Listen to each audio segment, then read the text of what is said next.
In today's video, I'm going to teach you how to zoom out and zoom in with Gumloop. If you've ever built a flow and found yourself panning around endlessly, mastering the zoom controls will make your workspace faster and clearer. I'll guide you from opening a new workflow to using the built-in zoom tools so you can comfortably navigate even a busy canvas. Start by heading to Gumloop and opening the flows area. On the left-hand sidebar, you'll see your navigation. From there, click Workflows to open the workspace where your flows live. Once you're in, select Create Workflow. This opens a fresh canvas and brings up the pipeline view, which is where the zoom controls will matter most. To give the canvas something to look at, let's quickly add an example integration.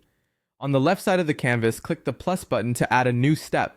In the search panel, look for integrations. As a simple example, choose Gmail, then select the Gmail sender block. A configuration pop-up may appear. For now, close that pop-up so we can focus on the layout and the view controls.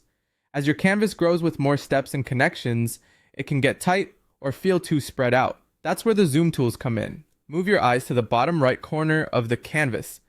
You'll find a small rectangular control with a plus icon and a minus icon. This is your quick way to change how much of the workflow you can see at once. Click the plus icon to zoom in. Each click brings you closer, making individual blocks and their fields easier to read and edit. Use this when you want to fine-tune a step, check a connection, or review details without opening every panel. When you need more context or want to see the bigger picture, click the minus icon to zoom out. Each click backs you up a little, revealing more of the canvas so you can understand how steps connect and where everything sits.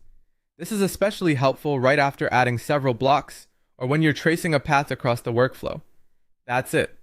Navigate to your workflow, add a block so you have something on the canvas, and use the bottom right plus and minus controls to zoom in and out as needed. With these tools, you'll move through Gumloop more confidently and keep your focus exactly where it belongs.